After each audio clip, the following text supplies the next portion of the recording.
We're here in 2008. We ain't 2000 and late. Cause haven't you heard before? It's time to review WrestleMania 24.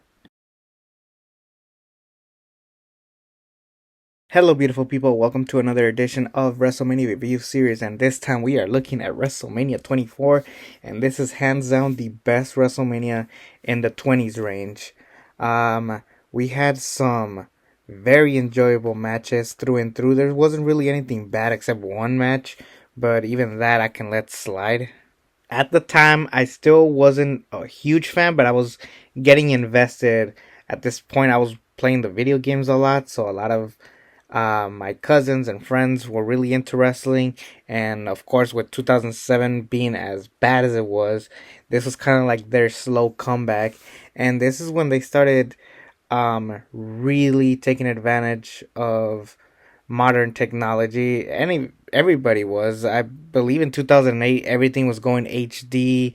Everything looked crisp. Everything looked solid, and it was really good for television viewers. We mainly see this type of technology in movies and camera work, but now we're getting it on TV shows, and now we're getting it on pay-per-views. More in particularly this one. They even put like WWE in HD. If you guys remember that, WWE presented by WWE HD. But like I said, this was a very good show. This was very enjoyable, and they did a good job of just making you be entertained with what they got. So let's just kick off talking about it. And to me, this is probably one of my favorite America the Beautiful performances. It's John Legend. I am a massive John Legend fan, so this was like right up my alley. So I was very happy to hear him. But let's get on with the show. Just to get it out of the way, the Belfast brawl between JBL and Finley.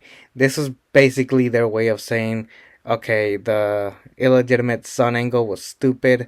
Let's just rip the band-aid and get rid of it. We have to culminate at WrestleMania. Let's just have JBL be involved in this so we can carry it. And I'm pretty positive that JBL came out of retirement previously because he did not want Benoit to be his last Mania match. I'm pretty positive that's the only reason why he came back. And like I said, this was a very enjoyable match. There was a part where I even said Finley can do that, where he like takes a dive. JBL hits him with the trash can. There's a part where JBL throws the trash can to Hornswoggle from the bottom. It was a very entertaining match through and through, and I was happy to see this match, even though the story was pretty stupid. Next, we got the Money in a Bank ladder match. We got Chris Jericho, Shelton Benjamin, MVP, CM Punk, Carlito, Mr. Kennedy, and John Morrison. A who's who of your top mid-carders around this point. Jeff Hardy was also included in this, but then he got suspended, so they just cut him out of WrestleMania altogether. Rightfully so, and it's kind of sad because he was originally gonna win, and you can tell that he was gonna win. You can even just picture it because at one point of the match, MVP looked like he was gonna win. Matt Hardy makes his epic return, does his finisher on MVP from the ladder. You could tell that was gonna be the spot where Jeff Hardy just climbs it. Jeff gets his moment, and the Hardy Boys stand tall. You just know that was supposed to happen.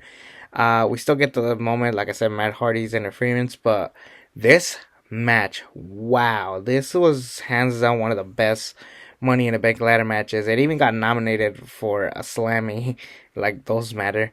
But damn, the true star of this match, I know Shelton Benjamin is popular for having his big moves. I know he had that big bump through the ladder. But for me, it was John Morrison when he's holding a ladder and then he does a backflip with that ladder and falls on all these other wrestlers. Honestly, with Jeff Hardy gone, there was a lot of potential on who was going to win this. You got CM Punk, Mr. ECW, Chris Jericho, who just came back, Mr. Kennedy. Maybe they wanted to redeem him. MVP was a very over U.S. champion around this time. Shelton Benjamin may have gotten a shot. And then John Morrison was slowly being built as a single star. The only one that really didn't have a shot was Carlito. But he was basically there for the coolness part of it.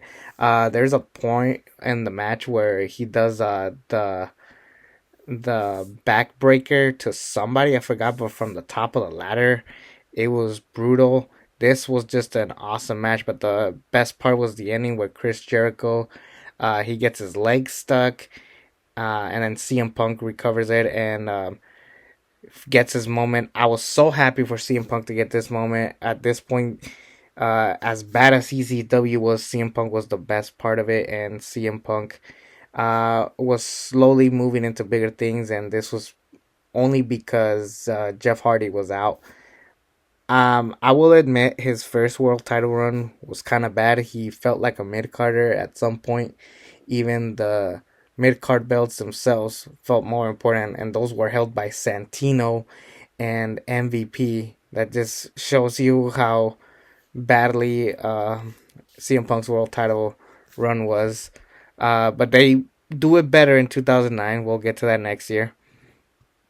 But I was so happy with this match, and you should go out of your way and watch it. It's one of the best Money in the Bank ladder matches, if you ask me. Next, we get the WWE Hall of Fame class of 2008, and traditionally each year they have like the stars on the floor, and then like the Hall of Famers standing right underneath. But the only people that were there for themselves were Rocky Johnson, Mae Young, and the Briscoes. Everybody else had somebody else and standing for them, because they have passed, or in Ric Flair's case, he was getting ready for his retirement match. But let's look at this list of Hall of Famers. We had the Nature Boy, Ric Flair being the headliner, the High Chief Peter Maivia, the Soul Man Rocky Johnson, and this was heavily built like, oh, The Rock is gonna be inducting both these men. They built it up like if The Rock was gonna be in the Hall of Fame. Um, that I'm not lying. You go back and watch it, and this foreshadowed Cena and Rock eventually. Mae Young, rightfully deserved. I really only knew her from the Attitude Era. Her taking those crazy bumps, her giving birth to a hand. Eddie Graham, I don't know who that is, but he is well respected. Gordon Soley, I know who that is. I was rightfully deserved. And then of course the Briscoe brothers, not the Briscoe brothers from ROH that you're thinking of, not Reach for the Sky Boys. This is Jack and Gerald Briscoe. We always mix those teams up, but no, this is Gerald and Jack Briscoe, not Mark and Jay. Now, throughout the years, they have been doing SmackDown versus Raw matches for a very long time, but they never really called them SmackDown versus Raw matches. Brock and Goldberg was a SmackDown versus Raw match. Shawn Michaels and Kurt Angle was a SmackDown versus Raw match. So we've had them around. We just never build them as such, except this year, which is Batista versus Umenga, as William Regal likes to call him. This was really just SmackDown versus Raw because they had nothing for these two top tier main event talents. Umenga wasn't really a main event star, but man, he was a really entertaining wrestler. One of my favorites in the whole Bloodline family.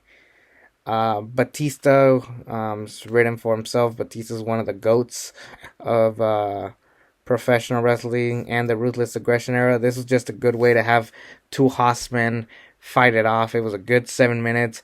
My spot was the ending where Batista was about to give a Batista bomb to Umenga, but he almost fell because he was selling how heavy Umaga was. All right, I'll stop joking.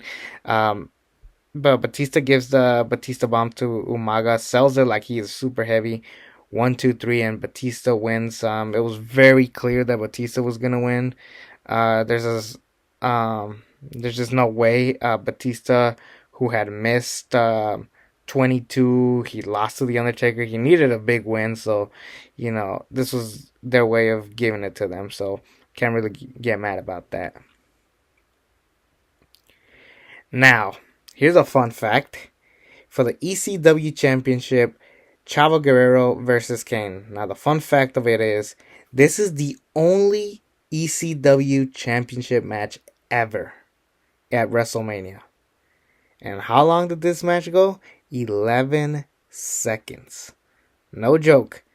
So the way this was built, Chavo Guerrero was this cocky ECW champion representing La Familia.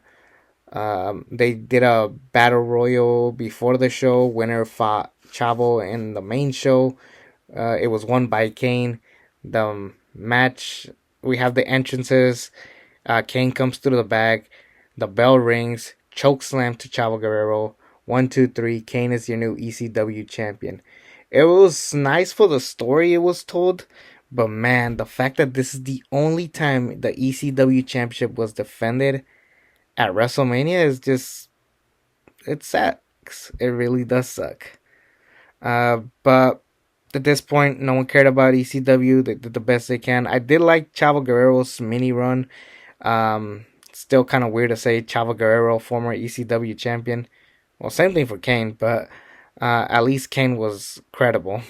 Then we get the career-threatening match between Shawn Michaels and Ric Flair. Now, a lot of people are gonna go out of their way and say this is the best match of the night.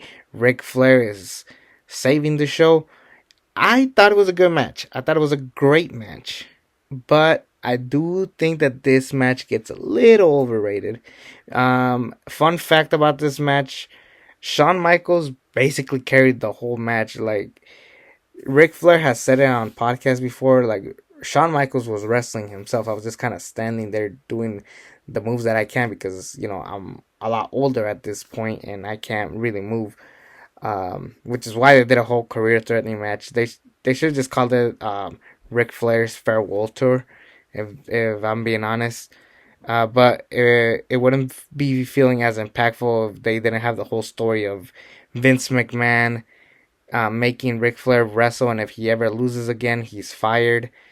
It made it more impactful for the ending when Ric Flair, in the storyline, Ric Flair wanted to fight Shawn Michaels, the greatest of all time in WrestleMania. This is his only chance to fight him, so he challenged him. Shawn Michaels didn't want to be the one to retire him, so eventually he did. There was some cool spots here. Shawn Michaels does a moonsault onto an announce table that breaks. Ric Flair keep trying to put that figure four leg lock to win and stay wrestling. Um, just awesome move after awesome move. But the closing moments, what people love to talk about the most. Shawn Michaels going, "I'm sorry, I love you." Sweet chin music, 1, 2, 3, and then Shawn Michaels cries because he was the one that retired Ric Flair. Poetically well told story. Too bad Ric Flair never really retired. He went to TNA. He even had his whole Ric Flair's last match teaming up with Andrade, El Idolo, fighting Jeff Jarrett and Jay Briscoe, which it's a really bad match, but at least I could say that WWE got Ric Flair's retirement correctly. Again, a great match. I do think people do exaggerate. It's not a 5-star classic. It feels like a 5-star classic because of the moment, but it was just an alright match, and I really, really do enjoy it.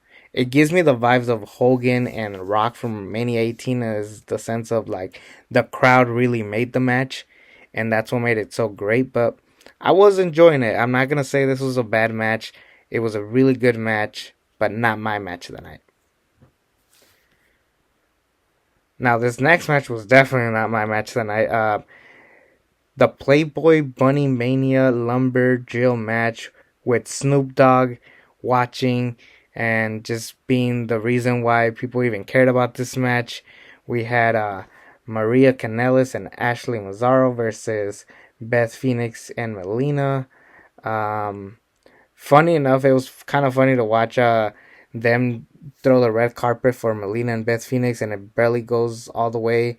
Santino tries to take the spotlight. He keeps trying to take the spotlight for most of this match, and which is probably the only thing that makes this match tolerable, if you ask me. The middle of this match is the only thing that people remembered. The lights went out. We had technical difficulties. Of all the matches that could have had technical difficulties, it was this one. There's a part where Santino tries to screw over Ashley and Maria. Jerry the King Lawler comes out and knocks him out. Fun moment. But of course, Beth Phoenix and Melina, the actual professional wrestlers, get the victory. It ends with Santino yelling at Snoop Dogg. Snoop Dogg clotheslines him. He makes out with Maria Kanellis. It was whatever. Everybody can agree this was the worst match of the show. Nobody cared about the Divas division around this time. On to Randy Orton, Triple H, and John Cena, triple threat match for the WWE Championship. Now, a lot of you are gonna think, was this your match of the night? Nope. It was still a great match. Don't get me wrong. Um, I didn't like the video package. I'm gonna be honest. They showcased that like John Cena and Triple H were both injured by Randy Orton, and both men wanted revenge against Randy Orton, which is fitting. But that was not the story really going into it. They even showed the Elimination Chamber before John Cena won the Royal Rumble. That shows you how wrong this video package was. They didn't even tell you about the No Way Out 2008 match that Cena and Orton had and the DQ finish. They never even brought that up. They didn't even bring up that one couple of weeks where each member of this triple threat match was in charge of Raw. It was John Cena one night, Triple H another, and Randy Orton the next. They never brought any of that up. They really built this up as Randy Orton took out both men, and they both want revenge, which is what should have been the real build, but that wasn't what we got. If you were watching Raw consistently around this point, I will say this is a good match, and I am so glad that this match didn't go like 20 minutes. It had the correct amount of time. I like that all three men have beef with each other. Triple H can't get over losing to Cena 2 years before. Randy and injuring both men speaks for itself. It was just well told, and I like that they actually made it a triple threat match. It wasn't like one person outside of the ring, then they have a one-on-one match. They do kind of do that. It's kind of hard to not do that. Back and forth with all three men. Clearly, three men that know what they were doing.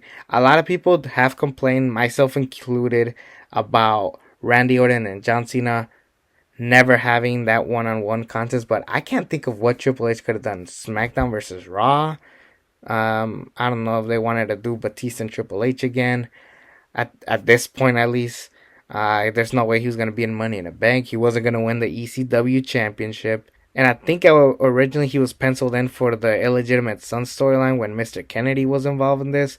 But I'm glad that we had Triple H in this match simply for the fact that if Triple H was not in this match, everybody would have been booing. Around this time, people were sick of Cena and Orton, and if you didn't have Triple H, then who really goes over if it was Cena and Orton. I do wish deep down that at one point we did get John Cena and Randy Orton 1-on-1, but I can live without it not happening. And this triple threat match was really good, and it's really enjoyable. Good spot at the end where Triple H pedigrees Cena. Randy Orton goes for the punt kick to Triple H as he's pinning Cena, and then he pins John Cena. Randy pins Cena, and walks away with the WWE Championship. Great storytelling, and it just told you that this feud is far from done, and it's going to continue moving into Backlash. So I'm happy for that. No DQ match, Floyd winning Mayweather versus Big Show. Now, they heavily pushed on this match can end by pinfall, submission, or knockout. They should have just called this a knockout match. They really should have. But anyways, Big Show comes out, Floyd Money Mayweather comes out. Funny enough, I believe that Money Mayweather was coming out with Michael Tarver from the Nexus. I'm pretty positive that was him. This match was entertaining for the wrong reasons. So Big Show gets cheered while Mayweather gets booed at all times. And instead of making this trying to be Mayweather the face, Big Show the heel, they pivoted. They just said, you know what, Mayweather's the heel, Big Show's the baby face, and Mayweather's going to win regardless just so he can look strong. Again, very entertaining if you watch it for the wrong reasons. I like the spot where Big Show beats up all of Mayweather's guys. Mayweather looked like a complete bitch in this match, just being stomped on by the Big Show, him walking out, and then Big Show taking out the securities. I was like, maybe Big Show should win. Like, people were heavily cheering the Big Show. Plus, we haven't really seen him in the ring since ECW's December to Dismember. This should have been Big Show's redemption. But eventually, Mayweather gets brass knuckles, knocks out Big Show, and he wins. Now, funny enough, on Wikipedia it says Floyd Money Mayweather defeated Big Show by countout by pinfall. He got knocked out. The pinfall, ignore what Wikipedia says. He won by knockout.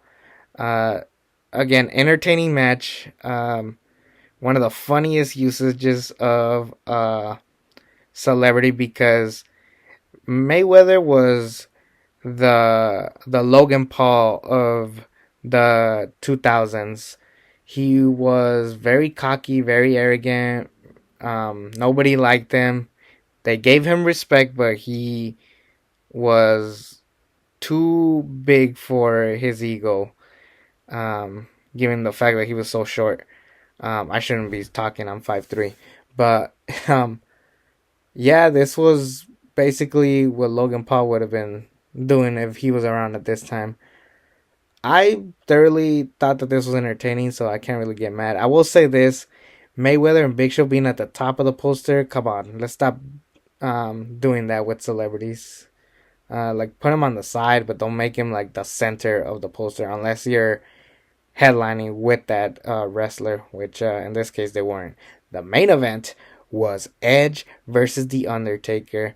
This was my match of the night. This match was my gold. Like, Edge was one of my favorite heels at the time. Undertaker was red hot, my favorite wrestler of all time. I'll explain at the next WrestleMania how Undertaker became my favorite wrestler of all time. Damn, this match was so good. The fact that Undertaker and Edge main evented, not the triple threat with Randy, Triple H, and Cena, it's saying a lot. They really focus on the story. Edge never lost to The Undertaker. Undertaker wants to be world champion again. He is willing to hunt down La Familia. Undertaker being La Familia's biggest threat up to this point. Uh, well done story. Even in the entrance, you could tell Edge was getting emotional because he was literally the last entrance at WrestleMania. He was closing with The Undertaker. I mean, only a handful of people can say that. Cool spot in the match was just the amount of like times that Edge tries to throw him outside of the ring. They almost fought to the crowd. I kind of wish they did that. One of the coolest spots was when someone's going for the pinfall. You have Little Nate, the referee. Fun fact, he was the referee for Ric Flair's match. Very poetic that he was the one that got to referee Ric Flair's last match in the WWE. But he haul asses to the ring to do the pinfall. 1, 2 misses, and man, it was just crazy. That run, that was insane. There's a part where Kurt Hawkins and Zack Ryder interfere. Undertaker takes him out. Edge hits the spear. We thought that was over, and nope, it kept going. And then Undertaker hits the Hell's Gate, and Undertaker wins. And he sends the crowd home happy. And I think that is why this closed the show. There was even penciled in rumors that Edge was going to beat the streak, and Edge said absolutely not. Like, I'm already a made man. I'm fighting The Undertaker in the main event of WrestleMania. Like, I don't need to beat the streak to prove myself, and rightfully so. And I think that's why I main evented, because it was like, is this gonna be how we end the streak? Like, even the promo before, after Ric Flair and Shawn Michaels, Edge saying like, "Oh, we had a moment of Ric Flair retiring, but we're gonna have an even bigger moment when I beat the streak." And I'm thinking to myself, he really is gonna beat the streak, but no, he didn't. He had this match. It was an awesome match, and then the feud kept going. They had an awesome Hell in a Cell match at SummerSlam. Great feud and a great way to cap off this night. This was one of my favorite WrestleManias of all time. Everything except the women's match was enjoyable. Hands down an A. I really, really suggest you watch this show. This is a great show, and one of my favorite WrestleManias to watch. So I'm very happy that I got to see it again. And we're going to move on to WrestleMania 25 in 2009. Whoa, I got some stuff to say about that. But anyways, Take care, everybody. Thank you for watching, and I'll see you next time.